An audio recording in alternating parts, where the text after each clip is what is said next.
Hello, everybody, and welcome back to Love Meets Literature. Very excited for this episode. We'll be going over some new book releases for the month of December. Before we begin, I am your host, Rachel, and you can find me on Instagram at Paperbacks and Sketchbooks. And I am your other host, Joe, and you can find us at Love Meets Literature. You can find us everywhere on the internet, so please do give us a follow. It will help us immensely. So I can't believe we're already nearing the month of December. December will be here in about 2 weeks. Yeah, it's kind of crazy that it's already almost December when it feels like yesterday it was just barely into October. It's actually insane. I cannot believe it. This year went by way too fast. I know it's kind of like common for people to say that the end of the year goes by really quickly, but I really do feel like the last 2 weeks just vanished. They were so fast. They were here and then gone. Yeah, it basically was like July and then now it's almost December. Yeah, what happened to August and September and October? They just didn't exist. I remember October. I remember that one a little bit, but the rest is just like a faded memory by now. It really, really is. How has your past reading week been? It has been very good. I have actually been doing some reading. Well, listening. It counts. I've been making my way through the Ender's Game audiobook, and it's very good. I really enjoyed that they have different voice actors for when it switches the perspective of the characters. I thought that was a really cool idea. I didn't know how I was going to like it because it was kind of like teased at the beginning, and I thought it was only going to be for those specific characters, but then it's been doing it for everybody, and I actually really like it. It's been pretty amazing. I thought you didn't like different voices. What I've realized is I don't like when one person does all of the voices. It's the fact that they actually brought somebody in to be the other perspective.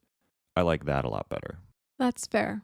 And there's this really cool thing in terms of the dialogue in these certain scenes when these two specific characters talk to each other. It almost feels like movie style dialogue instead of writing. So like in writing, it'll be like so-and-so said blah, blah, blah, blah, blah, blah, blah. And that's how most of the book is. It'll be like normal talking dialogue, like she said it with a smirk or he said it with, that kind of thing. But these specific sections of dialogue, they don't do that. It's literally just them talking. And instead of being like, he chuckled, and then maybe doing a small chuckle and then saying the dialogue, it's literally just like he laughs and then he continues what he's saying. And I really, really like it because it does this great job of like pulling you out and reminding you of like the scenario that the characters are in currently. So I actually really recommend, even if you've read Ender's Game before, the audiobook is very good. Well, that's good to know. Some audios are very not good. I've experienced some not good audios before.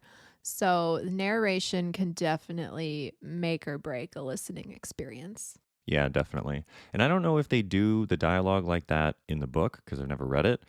But if they don't, and this is kind of just a unique take on it, I really like that idea. And I would actually like encourage other books and audiobooks to do that. Is like when it makes sense, maybe do a little bit, alter a little bit of how the dialogue works or how things work like that to enhance the experience.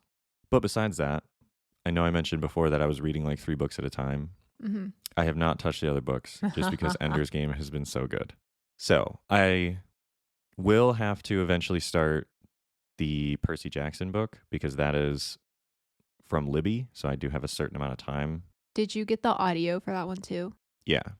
Okay. It's relatively short though. I think it's only like 8 hours. Yeah, his books aren't long. Yeah. So I might be able to blow through that one a lot faster. And then the physical book that I'm reading, Abraham Lincoln Vampire Hunter, is my book. I own that, so I can kind of get around to it whenever I want. But this time I will finish it. Last time I only read like 2 chapters and then I put it down for something else. This time I'm definitely going to finish it. Well, back to the whole audiobook thing. Do you listen on just normal speed? For normally, no. Normally I go to like 1.5 or 2 times speed. But with the Ender's Game, because it's like sci-fi, I slowed it down. And most of the time I was listening on 1.25, or actually most of the time I was listening on just normal speed. But in the beginning it was like 1.25. I usually listen to audiobooks very fast. I usually have it on like 2.5, maybe 2.75, because I find that I retain the information a lot better when it's talking really fast. Now, sometimes though, the narrator already kind of talks kind of fast. So sometimes I do have to lower it to just like 2 times, but like I could never listen like slower than 2 times speed. I definitely think for Percy Jackson, I could probably listen to it at 2 or 2.5, but Ender's Game, absolutely not. Like there's scenes that are in zero gravity where they're explaining like the floor is not the floor because up is not up. It's directionally oriented based on the gravity that exists in the room. And I'm like, I can't follow. I have to slow this down. I have to just sit there. I can't even do anything else for the moment. I just have to like take it in, realize what is being said, and then I'll be okay and I can continue on. But I think it's specifically because it's sci-fi, which did make me realize that if I was going to read the other books in the series, I definitely think I would read them physically instead of listening to them. But the narration has definitely, it's got me on both sides of the fence with that.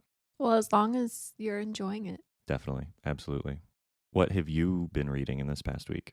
Well, I finished up Hexed by Emily McIntyre. It was the dark romance based on The Little Mermaid. And I ultimately ended up giving it 4 stars. And it was just because it was a little slow in the beginning. I wasn't really super motivated to read it. And it was also very long. This was a romance that was well over 500 pages long. And I was like, this is a lot. There was a lot of, I don't want to say like fluff scenes, but like definitely some scenes that could have been condensed a little bit.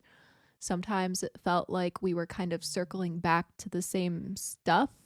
But overall, I really enjoyed all of the Little Mermaid references. I liked that it was easy to tell which character was supposed to be who, even though they were like a dark and twisty version of the characters. But the way the author wrote their personalities and just like things that they were doing, it made it easy to tell who they were supposed to be, which I really liked. So I thought it was overall a fun read. Again, just kind of slow for me, which is why I gave it 4 stars. And then I also read 2 novellas in a new Amazon collection. The collection is called Under the Mistletoe, and there's 5 books in it. So I read Merriment and Mayhem by Alexandria Bellafleur and Only Santa's in the Building by Alexis Daria. And they were both pretty good. I gave Merriment and Mayhem 4 stars, and Only Santa's in the Building I gave 4.5 stars. And these are just like cute little romance novellas written by popular romance authors. So it's kind of cool. Like they're all really short. It only takes me about like an hour to read each one. Well, at least these 2, because these ones were like a little over 50 pages. And they were good. I would say they had strong plot lines for being short stories, basically. Like Merriment and Mayhem. I don't know why I keep saying mayhem. It's mayhem. Merriment. Merriment? Is that how you say it? Merriment? Yeah, I think so. Merriment and Mayhem. It's kind of a tongue twister. What's the difference between mayhem and mayhem? Aren't they the same word? It's just mayhem is not a word. Isn't it just said differently? I mean, I've never heard anyone say it as mayhem. It's mayhem. Really? I guess I never really thought about it until right this moment. Yeah, I've just been saying it wrong for the past 20 seconds. Merriment and mayhem. Yes. Yes. So that one basically just followed this one girl who kept having a bunch of problems at her house, decorating for Christmas, cooking for Christmas. Like she started a kitchen fire with her cookies, and her neighbors called the fire station, and they came over. And I mean, obviously, there's like a hot firefighter, and she's like ogling him, and he's ogling her. And then he's like, maybe I'll see you again. Like, hope I don't, because, that means she set another Oh, right. fire to her Yeah. house.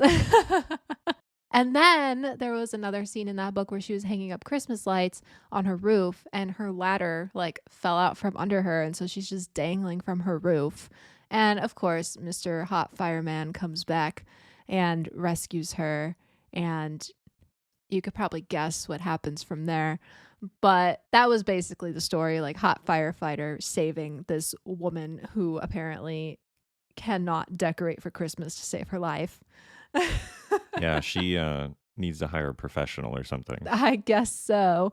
But I mean, it was still a good story. Like that's the one I gave 4 stars because it was still good. It like didn't have as strong of a plot as I was hoping, and the girl was like kind of dumb in my opinion, but I mean, she did set her house on fire and get stuck on a roof. You want to know so- how she set her house on fire? How? She was baking cookies and she thought she set the oven to bake at a certain temperature, but she set it to broil at a certain temperature. Oh, yeah, that'll do it. Yeah, that'll do it. Like broiling something for 20 minutes at X amount of degrees. Yeah, probably like 400 degrees. Yeah, I could see that. At least I like that they made it like realistic though. It's not like, I don't know, it was just like a malfunction and all of a sudden it's on fire. It was like these are legitimate things that could actually happen. Right. Like, yeah, they could really happen. So that story was fine. And then Only Santa's in the Building was fine too. I thought it had a stronger plot because it really like dove into our main character's backstory a little bit more. And it was basically just about these two neighbors who always had a crush on each other, and they end up like talking more at this one holiday party in their apartment complex. And it just like goes from there. And like I thought both characters were really well written. And it's called Only Santa's in the Building because that was like the theme of the Christmas party. Everyone kind of had to dress up as a version of Santa Claus. Oh, that's funny. I like that. Yeah. So, I mean, it was a clever story. I liked it. I gave that one 4.5 stars. So I'm looking forward to reading the rest of those little novellas. Yeah, they sound like nice little easy reads. They are more on the spicy side. There was another Amazon collection that came out, I think, a few months ago. And it was like a meet cute collection, I think it was called. And those were definitely like very clean. Like it was more just like cute stories and whatever. These, if you want like spicy holiday, like that's what you're getting with these novellas. I'm like almost on boycott levels of I'm so sick of spice. And But these are supposed to be like that. I mean, I guess that's fine Like they were like written with that purpose. with the intention. Yeah. I guess that's like, I don't know, going to a concert and getting mad that the band is loud. I guess. Yeah, and these like the focus is still more on the plot. It's not like it's just all like spice. That's fair.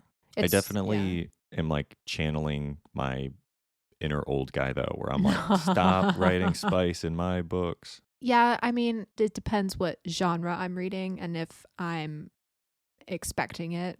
Like if there was an inkling to it could potentially be spicy in the synopsis. But like if you're just like throwing it in there like on a whim and it's just like totally got me off guard, I'm like, okay. Yeah, that's true. But regardless, the Under the Mistletoe collection has proven itself to be pretty promising so far. So I shall continue on when I feel like I need a break from other books that I'm reading. So obviously today's episode is about some new releases that you will find in the month of December. Very excited to discuss those. But before we jump into those new releases, what are your thoughts on reading seasonally? Like, for example, like some people who only read holiday romances in the winter, they read thrillers during the Halloween and the fall season, they read rom-coms in the summer? That's a good question. I think it's like an easy buff to your reading. Like if you are in October and you're kind of looking for an excuse to read some more horrors and thrillers, then it's like a easy way to convince yourself to do so. But I don't feel the opposite. It's not like just because it's Halloween doesn't mean you have to only read thrillers and horrors or scary stuff, or even, same thing with winter. It's like it's not like you have to lock yourself into those romantic books or Christmas stories or anything like that. But again, I think it's just like an easy way to change it up, keep yourself interested. I mean, I don't really do that at all, but I think for other people, it's an easy way to, transition to your next genre that you're looking for. I love the idea of seasonally reading. I'm just really bad at it. Like, I would love to spend the entire month of December reading like holiday romances or Christmas themed books of some kind. But I'm a mood reader. So that will probably never happen. Like, sure, I may read one here or there, but it's not going to be like that's the only thing I read in the month of December. Although it would be like a pretty cool challenge to try and do. I have been on a thriller kick recently. I don't know if I can attribute that to the season being fall, but it's weird because like I have not read thrillers like for the past few months until finally, October hit and I'm like, yes, thrillers. So maybe it's the season changing my mood on that, but I do like the idea of reading seasonally. It's just hard to stick to as a mood reader because I just want to read whatever I feel like reading. Yeah, that's true. I guess I'm kind of a mood reader as well. I'm more like a task reader. I don't know if that makes sense. I just like know there's a book that I want to read. So now I'm just like, okay, well, how do I fit this into what my order is going to be?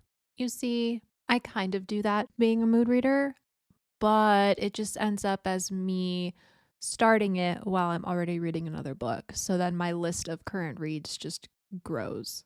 Yeah, I guess that's kind of what I did this most recent time with the books that I'm reading.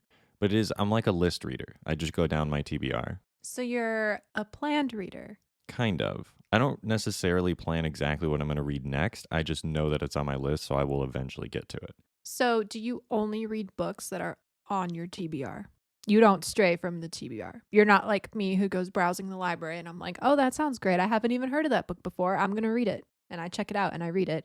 And it's not even on my TBR. Yeah, I guess now that I think about it, like everything that I've read has been on my TBR before I've read it. Which is crazy. I'm always deviating from my TBR. I just, it's you're to be read. That's what you're going to read. I know, but it's like I never knew I wanted to read this book until I read it. I just like I get what you're saying practically. I just can't see myself doing that. I can't imagine. Well, no, that's not true. There was the one time we went to the library and I picked a book off the shelf and I decided to read it. But it was like I added it to my mental TBR. It was like I looked at it and I went, "Oh yeah, I would definitely read this book." And then I was like, "Well, why wouldn't I just do it right now?" And then I grabbed it.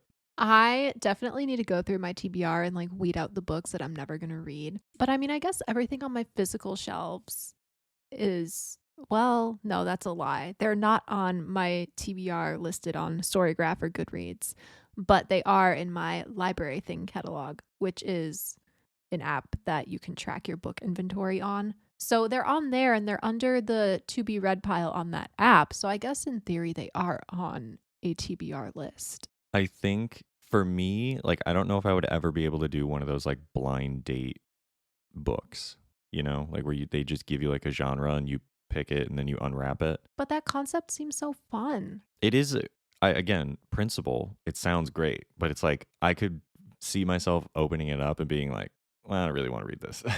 Well, okay, being a mood reader, I would probably do the same thing. Like, oh, I don't want to read it like right now, but maybe in the future I would want to pick it up. And I mean, sometimes I guess blind dates with a book are like a miss. I mean, it's like dating in real life. Not everybody is for you.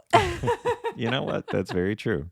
But to get back to the topic at hand, I think reading seasonally in concept is great. I just don't practice it, at least not intentionally. If it ever happens, it's usually just like by accident. I try to practice reading seasonally.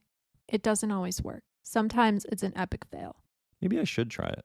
You could try it and see if you like it. And if you don't like it, then you could be like, I'm never reading seasonally again. Is that your impression of me? I guess so. It's just funny. I'm trying to think what even like Christmas or winter related books that I would want to read. You could read like historical fictions that are set in the wintertime. You could find thrillers set in the winter. You could read a holiday romance. There's a lot of those. I mean, I guess I could.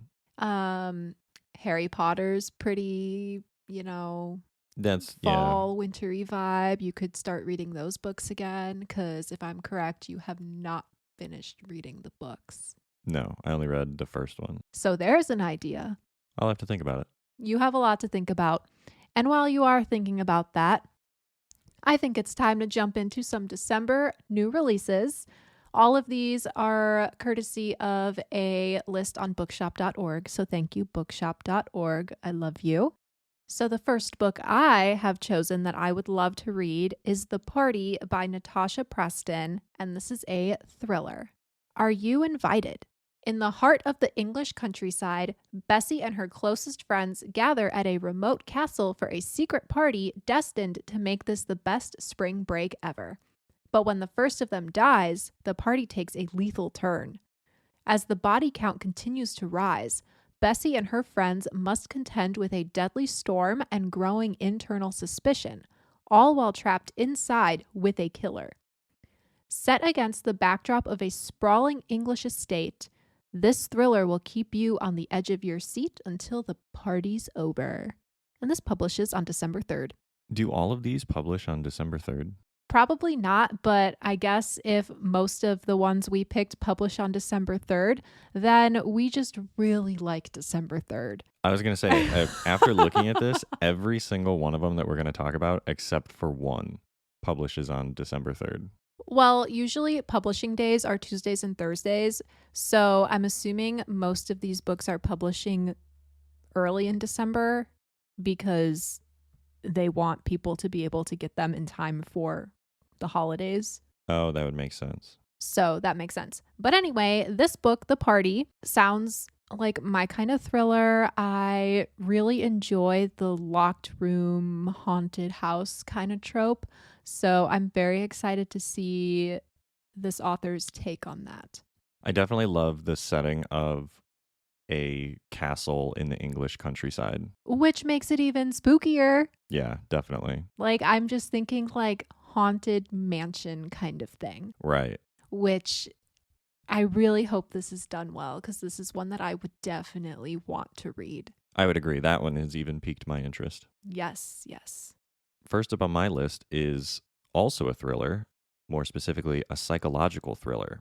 It is called Havoc, a novel by Christopher Bolin. 81-year-old widow Maggie Burkhart came to the Royal Karnak to escape, but not in quite the same way as most other guests who are relaxing at this threadbare luxury hotel on the banks of the Nile.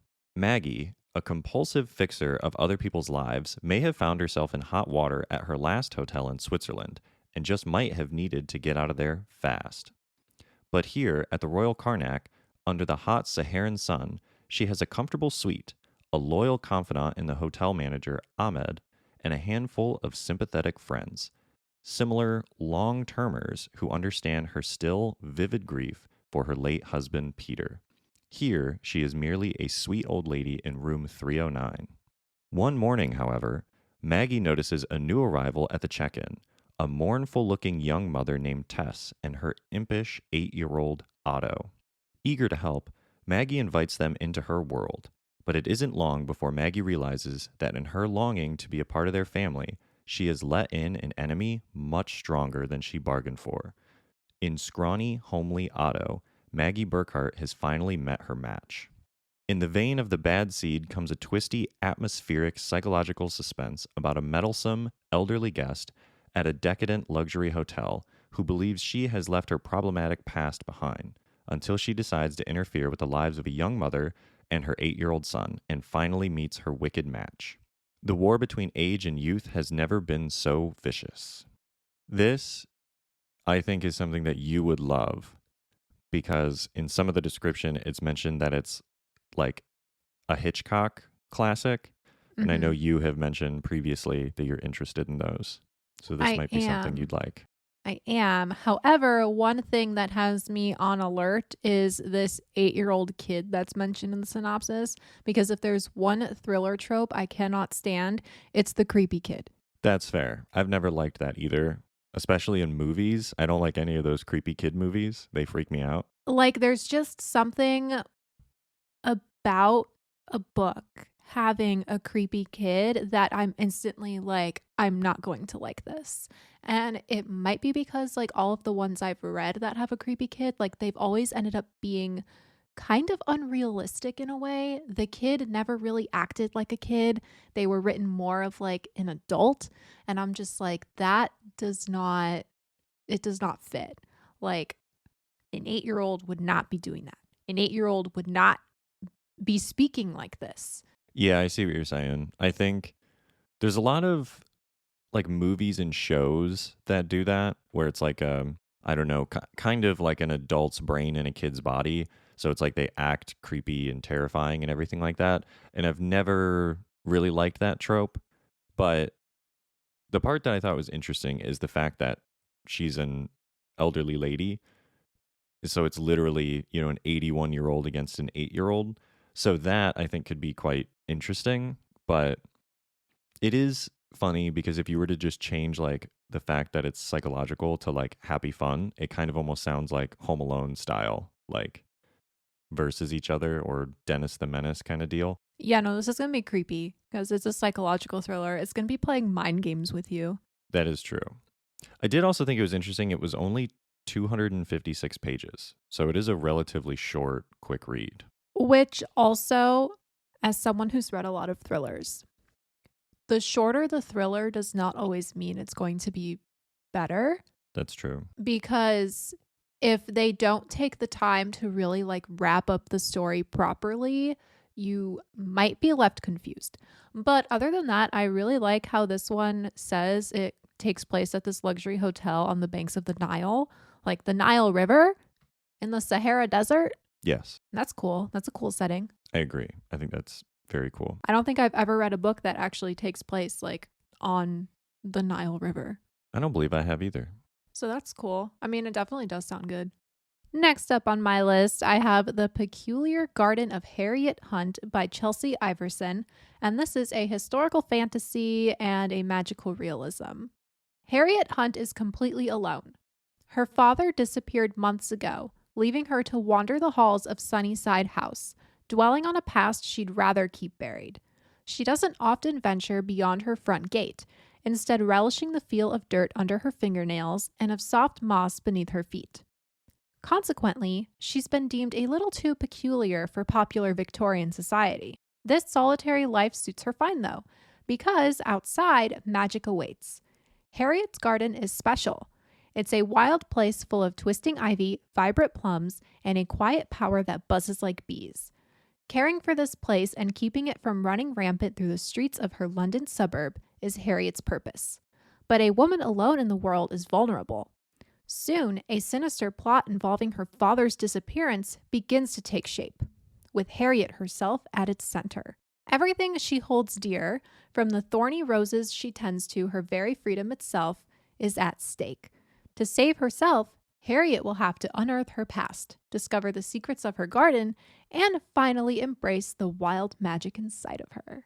And this also publishes on December 3rd.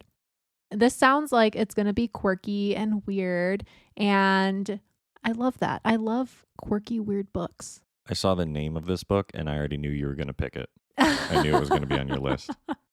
I love a quirky, weird book, and I really like that there's this whole nature aspect to it. Yeah, I like the like premise of this. I think it's there's a ton of room for it to be incredibly interesting, but not in like an over the top fantastical way, just like kind of what it's mentioned of the magical realism. I think this one just seems very cool. I like everything about this description. Me too. So I'm very excited to read this one. It kind of sounds like it would be something that Aardvark would choose for their picks. Mm. So fingers crossed that is the case. It does publish early December, so it's very possible. So fingers crossed on that, Aardvark, if you're listening. But if not, I'm still definitely going to check this one out of the library and I'm going to read it because it just sounds so different and magical and fantastical. And I love that. Next on my list is The Last One by Rachel Housel Hall. And this is a fantasy. My name is Kai. I wish I can say that my life has changed, but I don't remember my life before today. I wake up, naked and voiceless, in a forest outside a town called Mayford. Everyone I meet there either fears me or loathes me. Strange beasts, otherworldly creatures, hunt me. Each time I fight them, I unlock new powers. Seeing the glow of the death, moving objects with a flick of my hand, controlling the weather. I do have a weakness. The moment I touch another, a piece of me dies. Yes, I'm dying every day. That's why I need to know, right now, who am I? What am I? I need answers before I perish. But my amulet, the source of my power, has been stolen. I know the thief. Adara and I were friends, or so I thought. She lies. Now I must work with her brother, Jaden, the town's blacksmith, to reclaim all that's mine. There's a problem, though. A white-haired woman named Elin has come to Mayford, and she claims that we're old friends. Like Adara, Elaine also lies. She's stronger and stranger than me, and now she's trying to stop me. But from what? I don't know. But I must be powerful. I must be someone who. So this is really interesting because Rachel Housel Hall is a thriller author. She wrote one of the short stories in that Never Tell collection that we read. She wrote the Scorpion story, and she has a really long backlist of mystery and thrillers. Which one? I knew this name sounded so familiar, but which one was that Scorpion story? It was the one where they were in the desert with the old man Oh, who right. left the money. The one that I didn't like that much. Yeah. Ooh. But this seems to be like her first fantasy novel, so maybe it's good. It's a Yeah, different that's true. genre. I like the premise of this magical system of like she's becoming more powerful simultaneously. She's dying and losing her powers. At least that's what it seems like. I will say this description made it seem like there's very little romance going on. However, the other description I read made it very clear to point out that the blacksmith, the brother of her friend, is like attractive, and like it was something like, why do I find him so attractive, or something like that in the description. So this might be more on the romanticy side. Not entirely sure. I'm guessing that it might be because I know this is going to be published by Red Tower Books, which publishes a bunch of those like pretty sprayed edge fantasy novels that you've seen. They publish Fourth Wing, so there's that. So I wouldn't be surprised if it does have a strong romance plot, even if it's just like a subplot. They do mention that this is like, at least again in the description, it's like The Witcher meets N.K. Jemisin. I'm not sure what that is, but The Witcher is definitely not romance. I mean, there's some romance in it, but that's 100% fantasy, I would say. So I'm not sure. Maybe this is just, like you said, a subplot or something. I am interested to read it though, because from what I've seen online, it actually has pretty good reviews so far. I mean, again, the premise sounds really cool. I love that magical system. It seems like it's got really sort of unique, interesting characters too. I have wanted to dive into Rachel Housel Hall's backlist though, because I mean, I know you didn't like Scorpions, but I liked Scorpions and I thought it was cleverly written. So I would be interested to see more of her thrillers. And then maybe after I read more of those, read this one.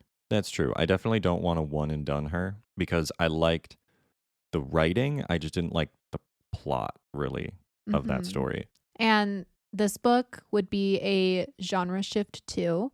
So, seems interesting. That's true. If this one was in Aardvark, if you're listening, this would probably be my pick, at least out of all these other ones that I've seen so far. Up next for me, I also have a fantasy. It's called North is the Night by Emily Rath. In the Finnish wilderness, more than wolves roam the dark forests. For Siri and Aina, summer's fading light is a harbinger of unwelcome change. Land hungry Swedes venture north, threatening the peace. A zealous Christian priest denounces the old ways, and young women have begun to disappear. Siri vows to protect Aina from danger, but even Siri cannot stop a death goddess from dragging her friend to Tonella, the mythical underworld.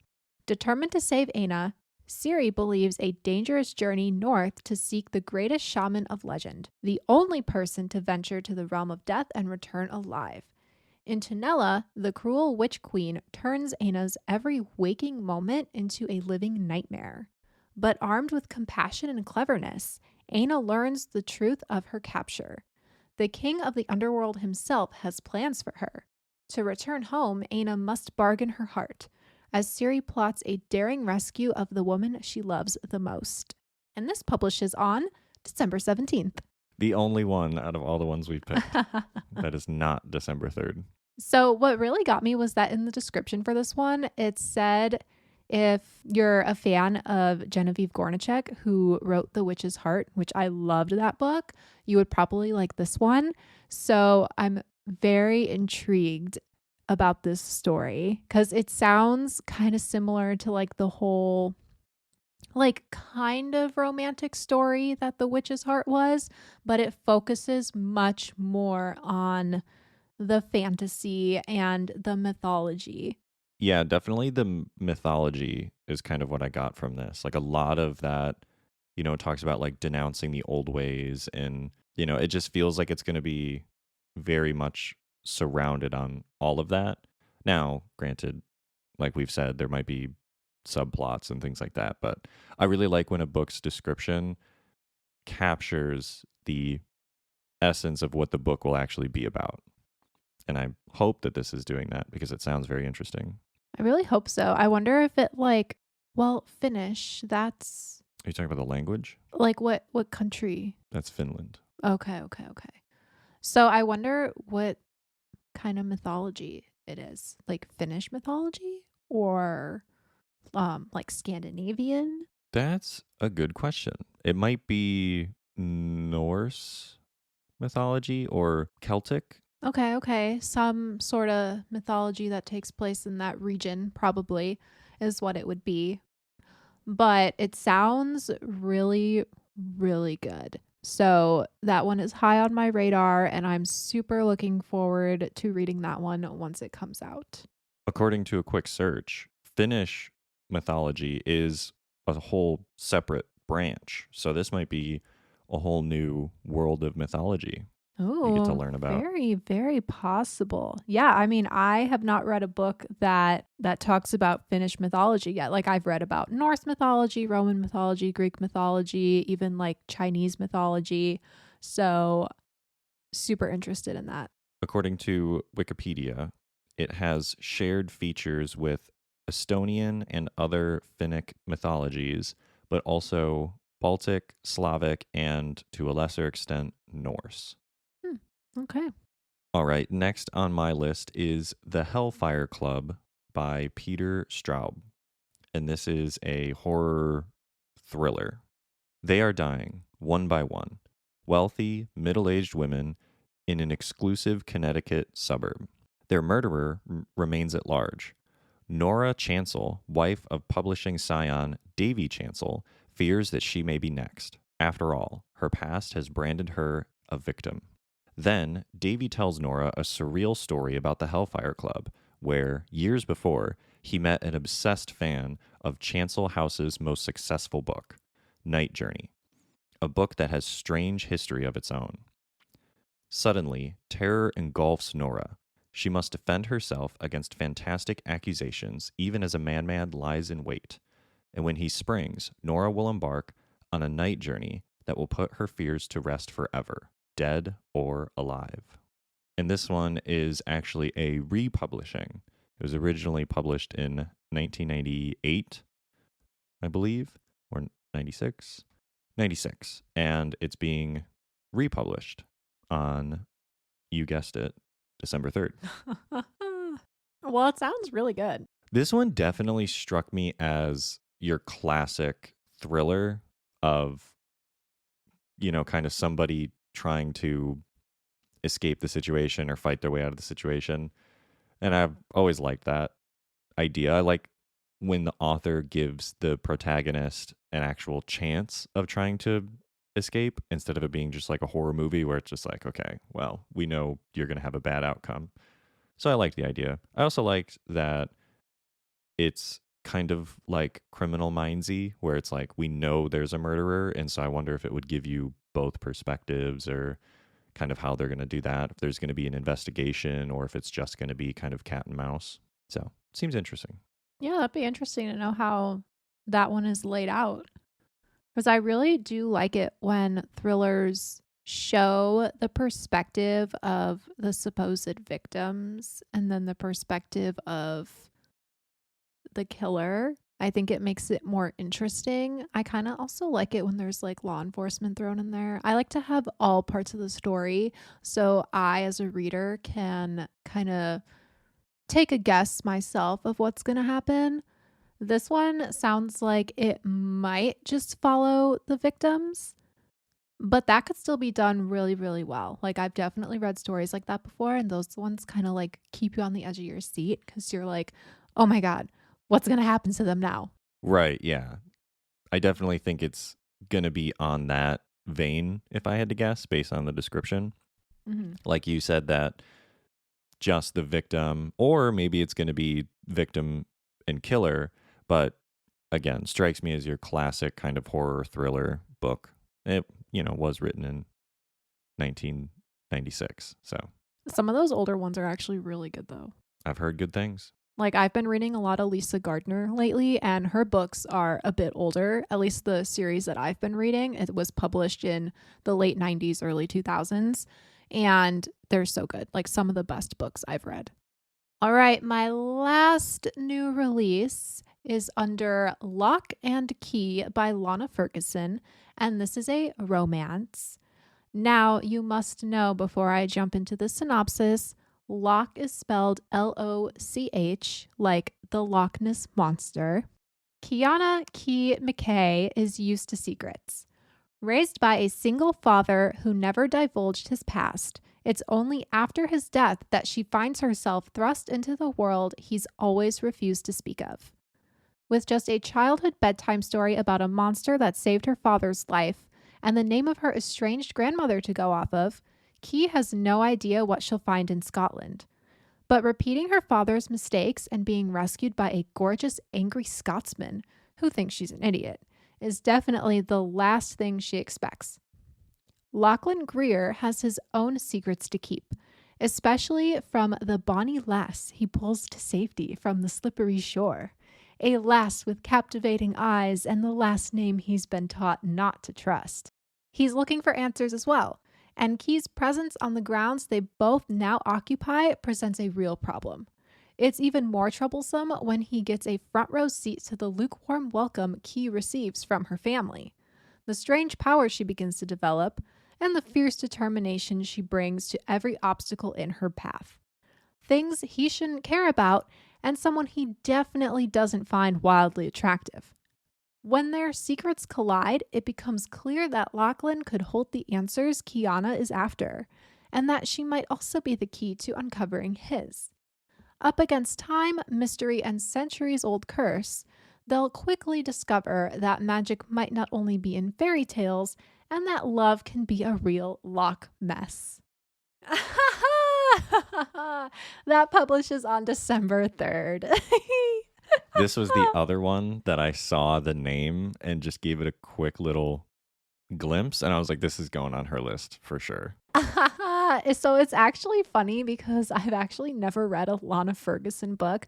I checked out one by her. I think it was I don't remember what it was called, but it was like a werewolf romance. And this one is definitely like a monster romance, but I'm intrigued. I'm intrigued. That werewolf romance sounds really familiar. Did we talk about that? No, but I checked it out at like the beginning of the year from the library. I never got around to reading it. I was going to, but then I like just wasn't in the mood for it, so I returned it and I haven't like tried reading it ever since. But like a lot of people really liked it. I don't remember the name of it at the moment, but a lot of people like her and I need to know the hype behind these like so-called paranormal romances that she writes. Although I don't know if I would really call them like paranormal romances, even though I guess if it does involve like monsters and werewolves and stuff, then it technically is paranormal. But from my understanding, they're more on like the rom com side. Wouldn't it be like a monster romance? I guess like paranormal, I feel like doesn't really fit. Or maybe, well, no, that's not true. I guess paranormal in the literal sense is just like anything that's not normal. So, Right. But this one, I mean, it does sound like it's like a hit or miss for me. I just really like the last sentence where it said love can be a real lock mess. I would read it. I would give it a try. I would give it a try. I would trudge through it even if I didn't like it. I think that's fair. I think it's just like every time there's one of these more like cheesy romances, I just get the same like feeling every time where I'm like, I can't imagine somebody sitting down and writing this and then somebody also sitting down and reading it.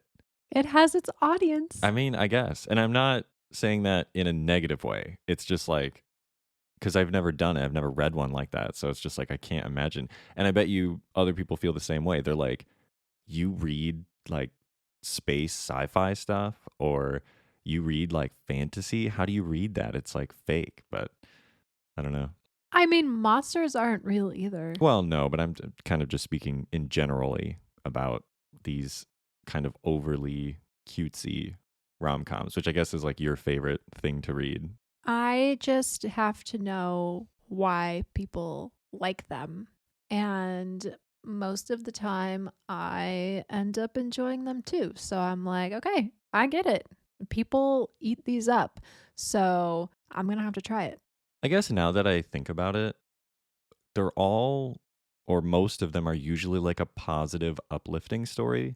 Well, yes, because like the literal romance genre, for it to like be a romance, it needs to have a happily ever after. So your Right. main characters are always going to end up together in the end. The story is more so of how they get there. Well, I know, but I guess what I'm saying is like I could see that as being a really big incentive for someone to want to read that genre because then you know you're always going to leave like happy. You might not be satisfied with the story, but it's like always going to be a happy ending. You know what I mean? Right. As where sometimes I read like a fantasy book and you're like lucky if it's a happy ending. That is very true. On to my last one. This is called The Killing Season, the autumn of 1914, Ypres, and the afternoon that cost Germany a war by Robert Cowley. And this is a nonfiction history of World War One.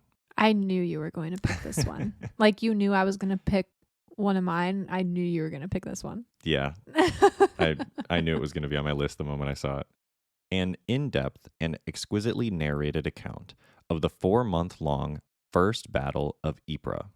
Set on the western front of France and Belgium, this battle would become one of the most important confrontations of World War I, as well as the most costly for Germany. Beginning with the amazing string of German victories that opened the Great War, Cowley describes how the first trench lines came to be and how they spread across and sealed off northern France and Belgium in just a month. As a result, the 470 miles from the North Sea to the Swiss border would be closed for the next 4 years. Time itself seemed to grind to a halt, and, inevitably, as both sides commenced their race to the sea, all roads began to converge upon the once thriving cloth trade center, Ypres. This is an incredibly interesting time to talk about. And I think this book is highlighting something that I've never heard of, which is this battle. I don't know if maybe history buffs know more about this, but I think the Great War, also known as World War One, is so incredibly interesting, and it's like not talked about enough compared to World War Two. I would have to agree. I don't know as much about World War One as I know about World War Two. I'm not gonna like get on a soapbox about it, but I think it's just so much easier to write both like movies or all of the things, right? Like movies, games, books, everything about World War Two because there's a very clear good guy, bad guy dynamic, you know, as where World War One had a lot more like nuance and people were fighting for things that they like, you know, people could argue were both like real sides and all that kind of stuff. It was like, again, just much more nuanced. I think there's still a clear like good guy, bad guy dynamic, but it's just not as definitive. So I think it can be kind of hard to write about World War One when it comes to that. That said, I like the idea of kind of centering it around this battle because then it's more so talking about the actual things that happened, which is cool. I feel like I don't see a lot of nonfiction books that are getting like hype more or less. And this one seems like it, you know, if it's on a list, I feel like it's interesting enough. As where most of them, I feel like they just kind of like hit the shelves. And if you're into that genre, you know about them. But if you're not, then you might not hear about it. Yeah, I'm not a big nonfiction reader, so I would have never known about that book if you did not mention it. That's fair. I've only read a few nonfictions, but this was one that did kind of pique my interest. Well, I hope it's good. So we had quite the variety on this new releases list. To recap, we had The Party by Natasha Preston, The Peculiar Garden of Harriet Hunt by Chelsea Iverson, North is the Night by Emily Rath, Under Lock and Key by Lana Ferguson, Havoc, a novel by Christopher Bolin, The Last One by Rachel Housel Hall, The Hellfire Club by Peter Straub, and The Killing Season, I'm not going to read that ginormous long title, by Robert Cowley. Most of these publish on December 3rd, with the exception of North is the Night, which publishes on December 17th. Great recap. Thank you. Well, I'm very excited for literally all of these sound really good. So, very excited for the month of December, diving into some new releases. The library will be seeing a lot of me. That's fair. I might have to add a couple of these to my list and actually go out there and try to find one of them, which library will probably have them. Probably. They probably will. So before we sign off, what are you obsessed with this week? I think I have two obsessions this week. One of them has been a game that I've been playing recently called Diablo 4, and it's been very fun. I've been playing on the Xbox, and I didn't think I was going to enjoy it that much because I played the third one, Diablo 3, on the PC a lot. And that was really, really fun. I really liked that. And so coming over to the console version, I didn't know if I would like it, but I think they did a really good job. It's very seamless. It's very interesting. The cinematics are absolutely incredible. They're like watching movies. So that's been very fun. The other thing is still jujitsu. I've been thinking basically all week about going to class because I wasn't able to go to class all week because we were so busy the previous week. So I plan on going to at least two of the classes this week, and I'm very excited for it. Could never be me. What have you been obsessed with? I have been obsessed with, I guess I've been obsessed with coffee. All I want to do is drink coffee. Coffee, coffee, coffee all day long. Even sitting here now as we are recording this episode, I'm drinking coffee. It's also 2 p.m. It is. And you're drinking coffee. And I'm drinking coffee because it's just so delicious. I don't know what it is about coffee recently, but it's all I want to drink, which I know is not like good for me because it's caffeine, plus it dehydrates you. So I'm trying to stay hydrated while also drinking all this coffee. You're going to have to get some like decaf so that way you can have it in the afternoon. So that way you don't stay up all night. But I like that it brings me energy.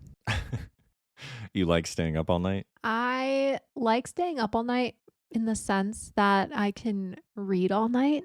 That's fair. We have talked about it before. You are definitely a night owl. Even if you don't drink coffee, you could easily stay up until like 1 a.m. every single night.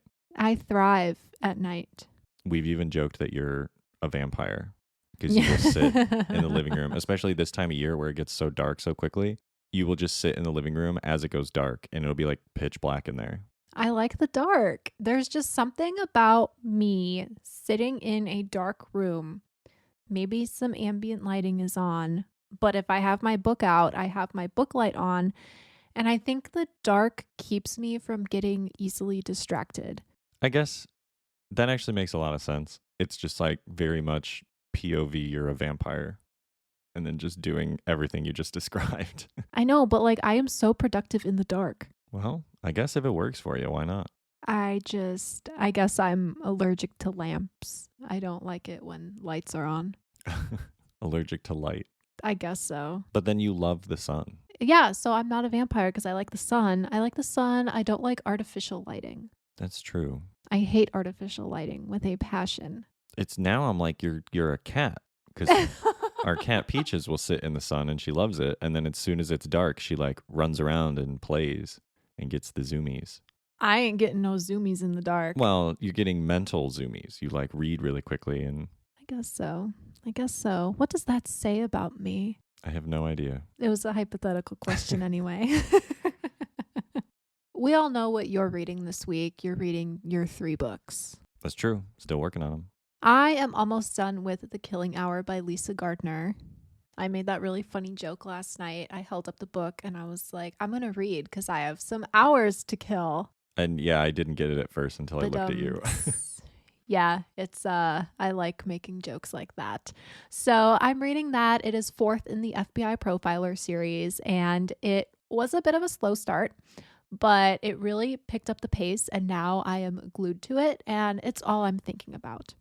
So with that, it is time for me to go read a book and time for you to go do whatever it is you are going to do. And I hope everybody has a fantastic week. I hope you don't get too cold. It is that time of year. It's going to get very cold very fast. So stay warm, stay cozy, and happy reading.